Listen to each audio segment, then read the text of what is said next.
How you doing, KJ? Hey, KJ. Can you talk a little bit about what the past few months have been like for you? Obviously, having the injury and then making the decision to come here. The past few months have been hard. I think initially when I first had the injury, it was very difficult going through that, but it was a quick turnaround. I could either, go in a dark hole and, feel bad for myself or, control what I could control. And that's the conversation I had with my family and everybody around me. I had to control what I could control, and what I could control was attacking my rehab as if it was the season. And that's what I did to make sure I put myself in the best position for when I return for football. When were you fully recovered, I guess, after the surgery? And was there any possibility that you could maybe return if you choose to do so during the season? So I'm still in the process of rehabbing. I will be 100% for training camp in the NFL. And I got the surgery on October 1st, so there was no chance of me returning, but I was at every home game to make sure I was still supporting my teammates and everything. What led you to make the decision to declare for the draft as opposed to stay for another season after losing pretty much all of last season? Yes, so physically, I knew, there was no doubt in my mind that I was ready, to tackle, to go out there and compete with the guys in the NFL, but mentally was the big part for me. I had to make sure I was mentally ready for the NFL. If you're not mentally strong and mentally ready for the NFL, you won't last. And guys that are mentally weak, they don't last in the league. And I had to make sure that I was there. And I've been preparing my mental and my habits and my routine since I was a freshman in college. Came in my first day. Special shout out to Jair Brown with the 49ers. Told him first day when I got there, I'm gonna be in your right pocket, trying to dominate you and everything, competing with you and everything, and learn everything from you as you're a vet, and that's what I'm coming in to be as a freshman.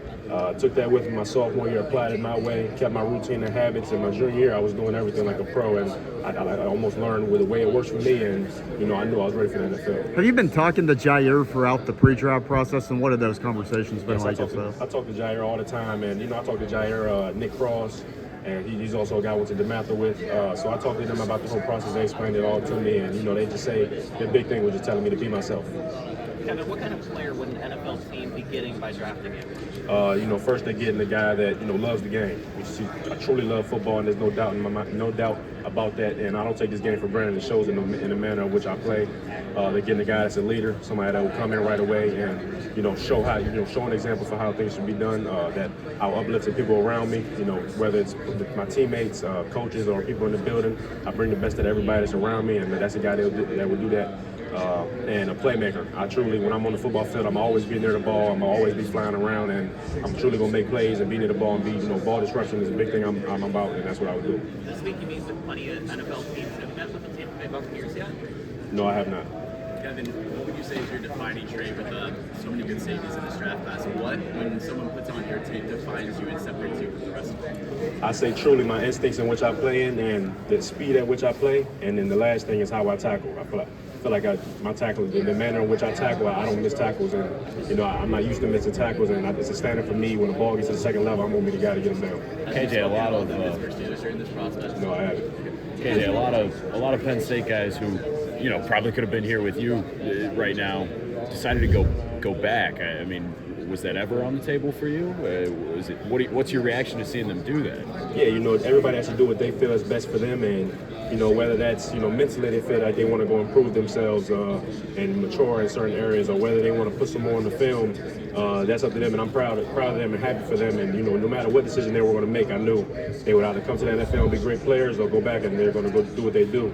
And for me, like I told him, I had to reflect on that for myself and see where am I in the process? Where do I feel as though, am I ready for the NFL? And like I said, physically, that was never a doubt in my mind, and mentally was the biggest part. I feel like that mental side is more important than the physical side, and once I realized that mentally I'm ready, there was no doubt in my mind that I was ready. KJ, there was a time, I guess, in the off season and then also early into the fall, where people kind of viewed you as maybe a first-round talent. Do you still view yourself as that despite this injury? Yes, I do, no question. The injury doesn't change a thing. If I would have played this junior season, I would have showed exactly what I was supposed to show, and there would have been no doubt in anybody's mind that I was a first-round talent. When I come back, you guys are going to see everything and more of that, and there's no doubt in my mind. I'll make sure that everybody sees it. This injury is not changing anything, but all I can do is control what I control, and what I control is when I get back, it's going to be the same. It's going to be a much better version of me. Well, how can you prove that in the pre-draft process, whether it's in interviews or on field? My big thing is simply just when we're going through film, showing that I know what's going on, showing that I can dissect a formation, showing that I can learn a game plan, And, simply by going over it one time and coming back to it and showing the coaches that when it comes, because right now, the big thing for me is my mental. And that's showing them that I'm mentally there, because physically, I showed that I can run with guys, I can tackle guys, I can cover guys. Right now, it's just showing that, I'm able to go into an NFL safety room and, learn the game plan and be a guy that calls the defensive plays and controls the secondary, and that's the big part for me right now. Walk me through the injuries a little. Who have you met with formally in the combine? About 18 teams. It's a lot of teams, yeah. Another question. Is there a play from your career that you think best paints a picture of who you are as a football player? It's a couple plays. Michigan, my tackle on Loveland. I'll say Michigan State, TFL I had to the flats, and then my interception against Rutgers. Have you met with the Giants? Yes, I have. How'd it go? It went well. Yeah, I like the Giants a lot. It went well. Yes. KJ, how often do you think about that West Virginia game, how well you played, and I guess how eager are you to get back on the field again? Yeah, I think about it all the time. I watch that game all the time. Getting away from football and not playing for a long time, I make sure to keep watching my film. You never want to lose confidence. You want to make sure you keep that going. And throughout this process, I've never lost confidence, and my whole confidence has been boosted because of how strong my mental has and the people around me that I have around me. And I think about the West Virginia game all the time, and my motivation to be back, I can't wait. And I'm glad, I'm blessed that it happened to me. I don't regret anything that happened, and I don't wish anything different, because I think throughout this process I've learned a lot about myself. I appreciate things more than I ever had, and I'm actually blessed that it happened to me. You walk through the injury. Bears, have you had a chance to meet with them? Yes, I have. So, in terms of your game, where do you like playing more, in the box or in coverage? To me, it doesn't matter. I love to tackle. I love to cover guys. Just in football, I love playing football. So it doesn't matter. Whatever you want me to do, I'm going to be willing to do it. I'm going to do it at a high level. What does Bobby like in practice and after? Yeah, Bobby is a great guy. He's one guy that I love. He was my lift partner one year in the spring, and I love that. That was probably the best spring I've had, because a guy like that, he pushes me to my limit, and he has no off days, and that's the kind of guy I want around me to, push me to be better. What makes him difficult to defend? What'd you say? What makes him difficult to defend? Yeah, what makes him difficult to defend is the fact that he's a lot faster than a lot of people think, which presents problems. And nowadays we have a dual threat like him, and then he has a great arm on him. He's a very smart quarterback, so he's a great quarterback. He's going to do great in Missouri, and I can't wait to see him. What's the biggest lesson? Strong tackler on film. Is that something you take pride in? Yes, that's something I've taken pride in since I was a little kid. My father, the way he raised me as a tackler and the way he coached me up. When you hit a dude, he should feel you every time, and a lot of times you shouldn't miss any tackles as a safety. And coming at this level, the greatest safeties don't miss many tackles, and they're the guys that get it on the ground, save the team, make sure we can live another down. And I take big pride in that, and I don't take missed tackles lightly. Kevin, What's the biggest? You've been studying film. Pattern matching, we just saw in the Super Bowl. We saw what they did in cover 4 pattern match. They're they did a lot of quarter, half, and even cover 9.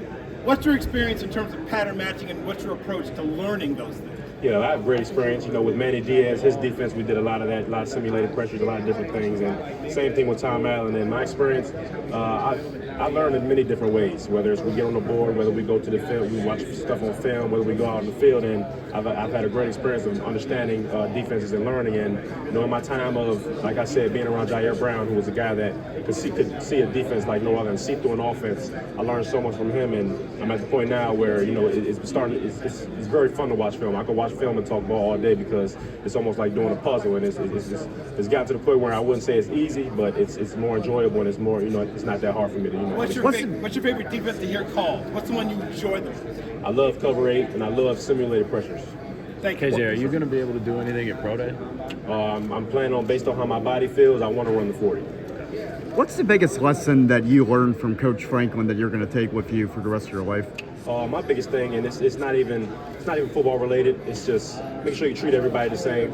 Treat everybody how you would, shouldn't treat, the janitor different than you would treat your head coach, or just going around the building. That's something I took pride in. You can't, if you go to Penn State, you won't find one person that said I treated them bad. And I made sure that every interaction I had with people around the building was a great interaction. And whether they were having a good day or a bad day, I either added to the good day or made their bad day better. Walk me through the injury if you could.